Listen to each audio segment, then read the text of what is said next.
Good morning, and welcome to the first virtual service of the Unitarian Universalist Congregation of the Treasure Coast in Stuart, Florida.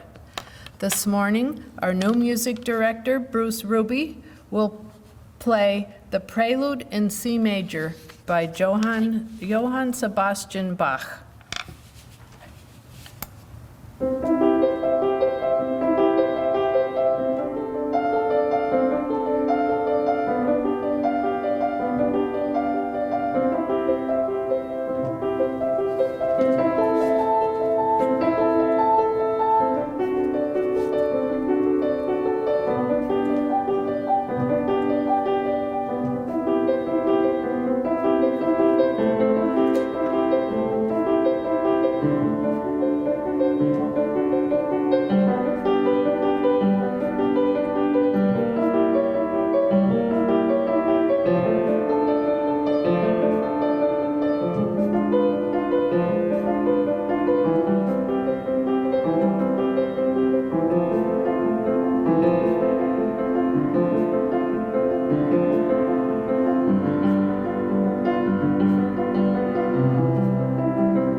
Thank you, Bruce. That was lovely.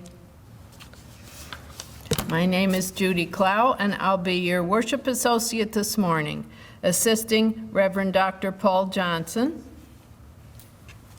We welcome our new music director, Bruce Ruby, today, which I mentioned. He will also be playing, after the meditation, a prelude in E minor by Alexander Scriabin, and the postlude will be Grateful by John Buccino.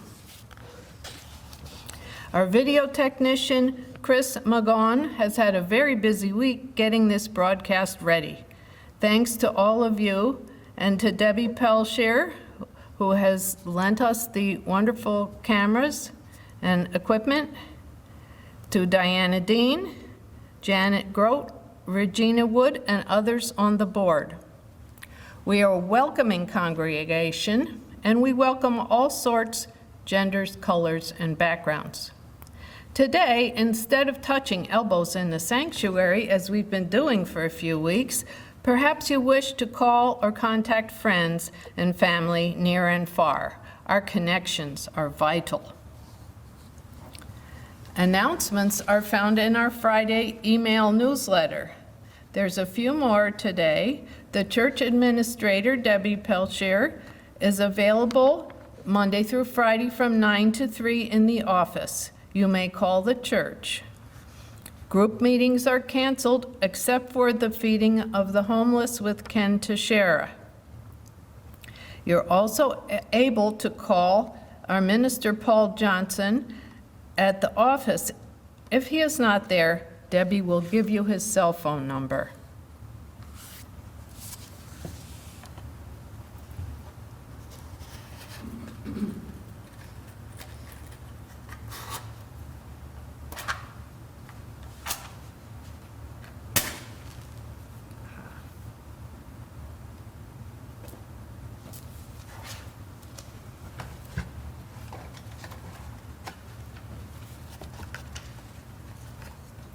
Today we light our chalice for all of us, for those who are lonely, for the ones who are ill, for those who are frightened, and those who are overwhelmed.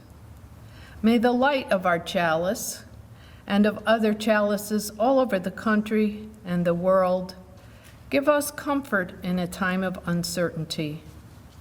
May we see the chalice as a sign of encouragement and as of hope for the future. Yesterday I was talking to my son, and of course we were talking about the main thing in our lives right now. We were looking for some positive things, and he mentioned Venice, Italy. I found the article by The Guardian online. Nature is taking back Venice. Gloria Beggiato, manager of the Metropole Hotel, which is right by St. Mark's Square, says it is calm like a pond because there are no waves caused by motorized boats transporting day tripper tourists. And of course, the giant cruise ships have disappeared. We Venetians have the feeling that nature has returned and is taking back possession of the city.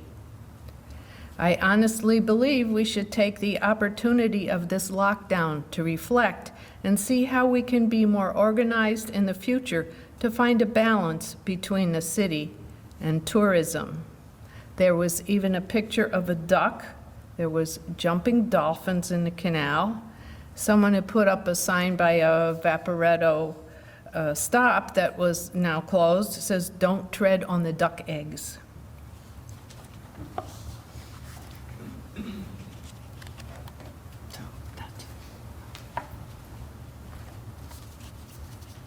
Our opening hymn is number 86 in our hymnal, "Blessed Spirit of My Life."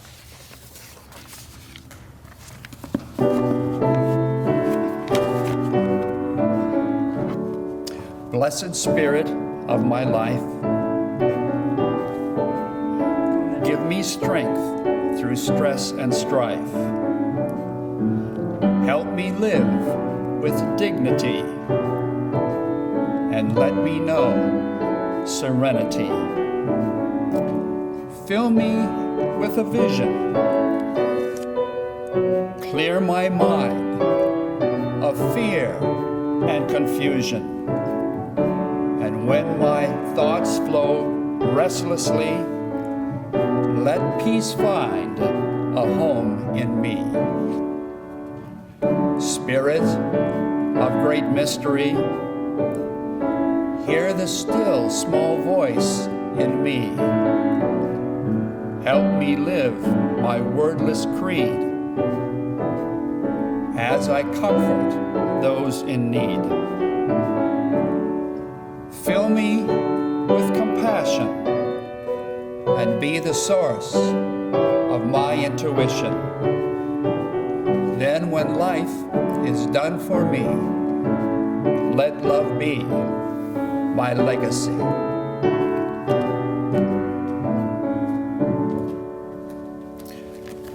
We share now our words of affirmation. Love is the spirit of this church, and service is its law. This is our great covenant, to dwell together in peace, to seek the truth in love, and to help one another.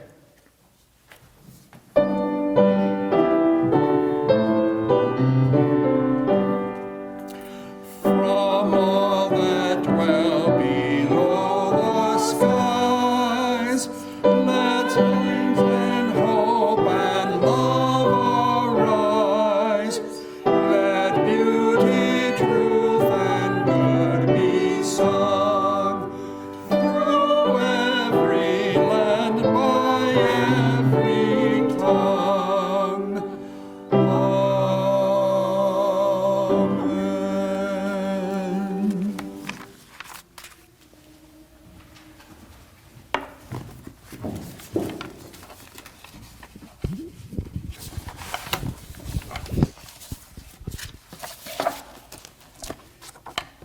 In terms of joys and sorrows today, I would like to share with you the story of Vince Hall, one of our members, who, when I last reported to you 2 Sundays ago, he was in intensive care.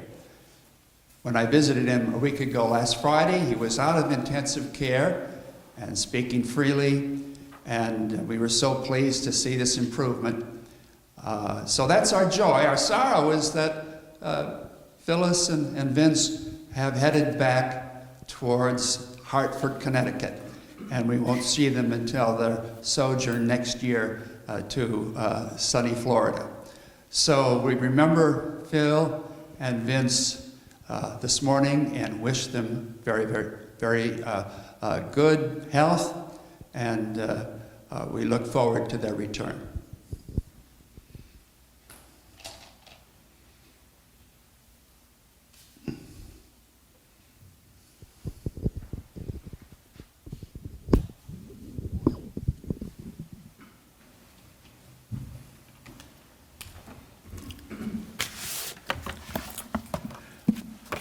Let us join our hearts and minds in a spirit of meditation.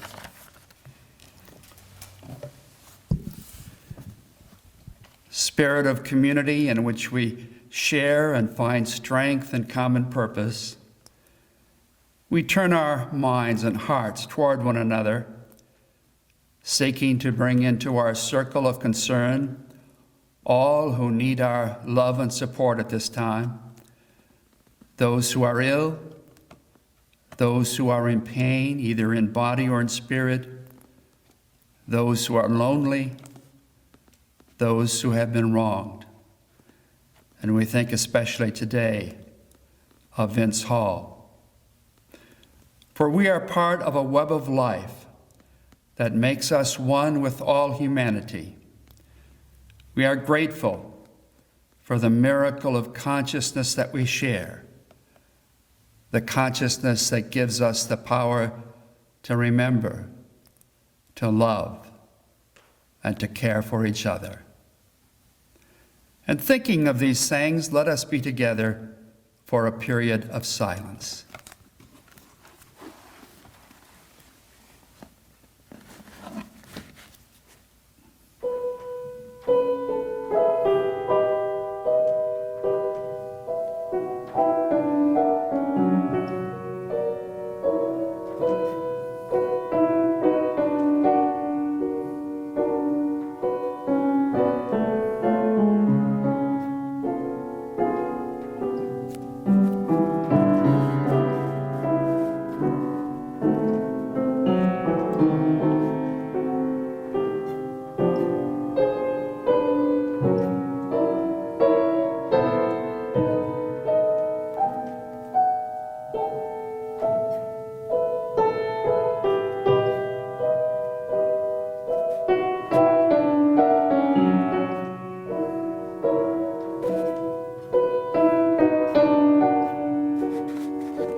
stirrings of compassion, blowing the wind, rising the sea, moving the hand, giving life the shape of justice. Roots hold me close, wings set me free. Spirit of life, come to me, come to me.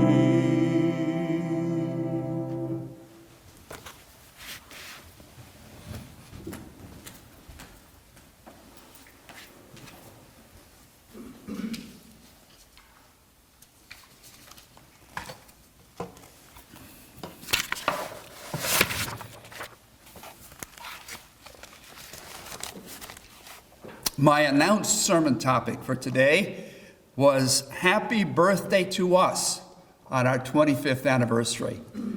This was to be the weekend where we would have our Saturday night gala with entertainment and good food and hearing from our founding members. And then this service was to carry on that celebration of our 25th anniversary. But such was not to be because of the coronavirus. And so last Sunday, when our board met, along with worship associates and our board nominees, I was asked to prepare a sermon and a service highlighting our community in a time of social isolation. And so part of this process of maintaining community is to have our Sunday services brought to you over the internet, and I'm thankful for these folks gathered here today to send this service on to you. But we also want to stay in touch by email and text and telephone. And our board has set up a phone tree for getting in touch with members and friends. And we encourage all of you to call friends in the congregation to keep in touch. And if you need a current church directory to do that or need a phone number to do that, you can contact Debbie in the church office. And as Judy mentioned earlier, you're free to contact me as well, and by cell phone, and Debbie will have that number as well. We plan as well as setting up a group page on Facebook, which will enable us to keep in contact with each other as well. I also want to point out that we have some volunteers who have offered to help our caring committee in picking up groceries and prescriptions for those who are unable to get out. And so if you need this service, please call the church office, and we'll be happy to help you. I can just imagine if we were having a regular service today, for what a wonderful coffee hour we would have as people were sharing all of their experiences in the wake of this national crisis. We can't do that, but I can share with you something about my experience and encourage you to share your experience with me as the opportunity arises. But of course, all of us are in some sort of state of anxiety or some sort of state of fear over this national emergency. There may be the concern that perhaps you have the virus. I was dealing with this in a way because on March 4th and 5th, I was down in Broward County, south of Fort Lauderdale, at a ministers' conference for Faith in Florida with between 150, 200 people, and I shook hands with innumerable people. And I'm sure I got close enough for a droplet drop. And so I was kind of worried, well, was this 14 days of incubation going to be a time of anxiety for me? And it was. I'm probably past that now, so I'm feeling good about that. But I faced the same thing with my daughter, Kristen. She and her boyfriend, coming back from Thailand, had to spend some time in South Korea. And because of that, they had to be quarantined for 2 weeks, and I was hoping that they didn't get the virus, and of course they didn't, and now my daughter and her boyfriend are working from home in New Jersey. But then, of course, there's the whole stock market slump, which has come upon us. I don't hardly dare look at my 401k, which has slipped, I'm sure, over a third over the last couple weeks. All of this, of course, causes anxiety and concern about our financial futures.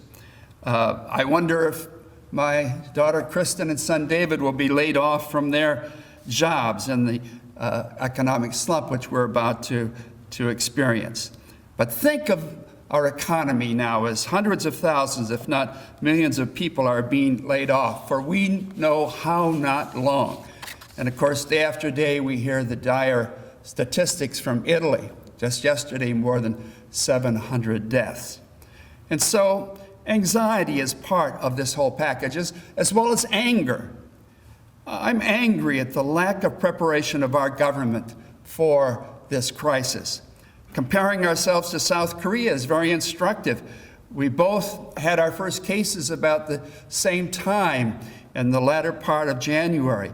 But South Korea somehow ginned up a wonderful system of tests to check people for the virus and then to isolate those who had it. And their results have been much, much better in terms of cases of the virus than we've experienced in this country. And then what was behind the disbanding of the pandemic unit of the National Security Council in 2018, which has left us really destitute of a way of preparation. And then, of course, there's the misinformation given out by our president at the various briefings. The lack of ventilators and other equipment needed by our hospitals and medical personnel. I'm angry about that. I can get all steamed up if I let myself about the lack of preparedness. And of course, all of us, I'm sure, are struck with disappointment. Our gala has been postponed to some time in the future, something that we had been looking forward to. Our daughter, Kristen, was to be visiting this weekend, and she had to call that off. Our Florida Unitarian Universalist Ministers Association conference to be held in late April was just canceled on Friday, and I was looking forward so much to presenting my workshop on our code of professional practice. And then we wonder, will our national conference, the General Assembly, be held in Providence in June, or will that be canceled? Carol and I try to go every summer to the Chautauqua Institution in Western New York. Will their whole season be canceled? So we're dealing with these disappointments and concerns about the future. So anger and disappointment and fear, anxiety are part of my experience, perhaps yours as well. And on occasion, my mind gets caught up in what I will call a coronavirus loop of anxiety and anger and disappointment. And I have a tendency to get upset with myself because I'm not following the advice of my favorite Roman Stoic philosopher, Epictetus, who said, and I believe this so strongly, is to be concerned in life only over those things over which you have some control. And so much of this is out of my control, and my fear and my anxiety and my disappointment are misplaced.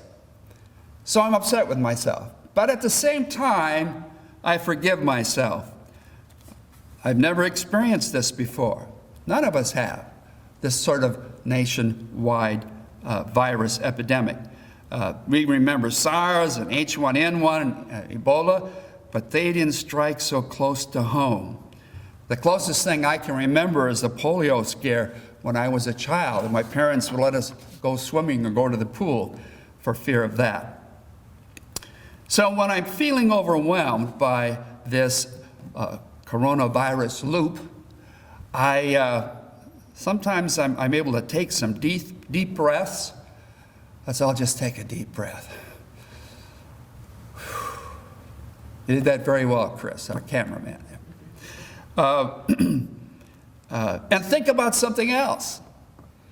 Perhaps things that we're thankful for. And I've made a list that I remind myself of continually, of myself and my wife Carol, that we're grateful for our underlying health, And I think we're in good shape should the virus attack us, because our immune systems, I believe, are in pretty good shape.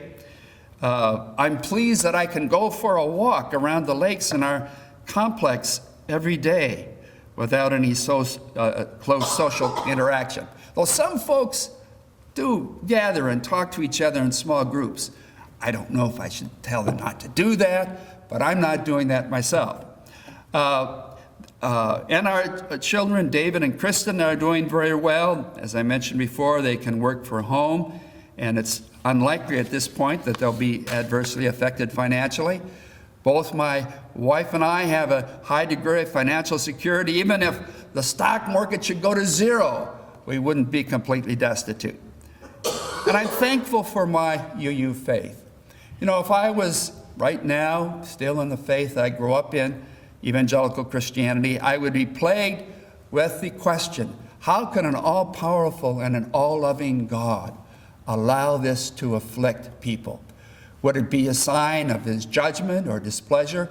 I'd be thinking about this disquieting thoughts, but I've been captivated by the UU conception of a process theology where God isn't considered to be all-powerful, where God is a symbol for that which lures us forward into the future despite our fears towards beauty and wholeness and meaning. And I'm thankful for the lure that so many health professionals and researchers have had in leading to amelioration or even elimination of this virus. Wisely, the last couple days, I've cut back on my television immersion. I found myself for a couple nights, going between MSNBC and CNN, just caught up in all the news and my anxiety level rising. I find what I need to know, and then I've been spending some time doing some other things. Over 25 years ago, I heard a wonderful lecture at Chautauqua by David McCullough on President Truman, which he had researched so diligently and written a Pulitzer Prize-winning book about. And I've been meaning for over 25 years to read that book. I finally started this last week, and I'm into it and enjoying it, and that's displacing some of my television watching time. And then as well, I'm finding a place for humor. My wife, Carol, has alerted me to the wonderful Facebook page of the UU Hysterical Society. The UU Hysterical Society, which is a place of wonderful humor. We have some witty Unitarian Universalists around the country that have put on a lot of humorous content on that. And of course, we enjoy sharing with each other the weekly New Yorker cartoons. And just yesterday, my wife Carol said, "You've got to see this bit by the comedian Norm Macdonald," one of our favorites. I haven't had a chance to do that yet, where he takes on the coronavirus in a humorous fashion. I don't even know if that's possible, but I'm going to take a chance on watching it. And I share what I've found as well in terms of humor. Just yesterday, I shared with her something I found on the internet. Amy Simpson from Wheaton, Illinois, collected the following warnings she found on various consumer products. And I hope I can get through these without cracking up. But on a Duraflame fireplace log, she found this: caution, risk of fire. On a Batman costume, she found this: warning, warning, cape does not enable user to fly. On a bottle of hair coloring, I can't imagine this one, but do not use as an ice cream topping. On a cardboard sun shield for a car, do not drive with sun shield in place. I'd get this one. On a portable stroller, caution, remove infant before folding for storage. Folks, I'm going to leave you with a word of caution. Don't isolate yourself to the degree that you don't have the type of human contact that we all need. Let's be in contact as a congregation in all the ways which I suggested. So may it be. Amen. We join now in our closing hymn, 145, as Tranquil Streams.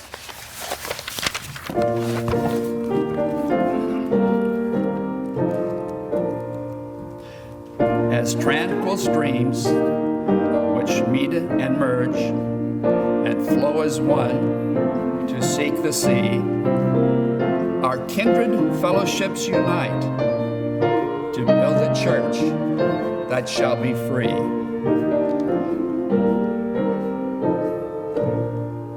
Free from the bonds that bind the mind to narrow thought and lifeless creed. Free from a social code that fails to serve the human need.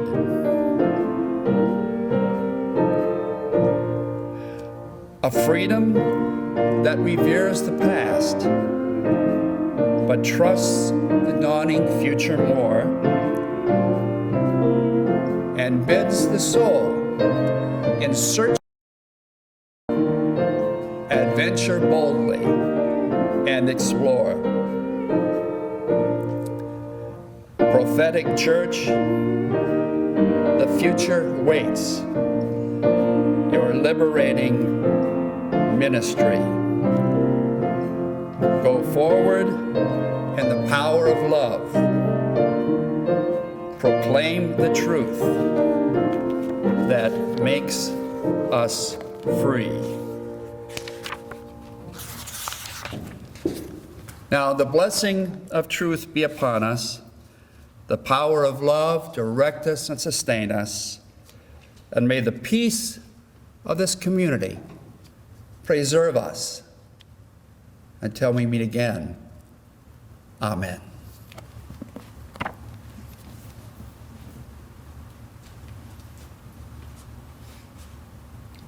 As we extinguish the chalice today, keep the light of the chalice in your hearts.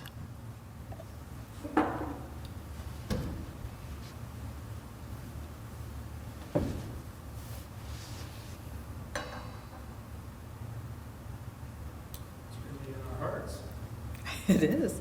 Doesn't want to go.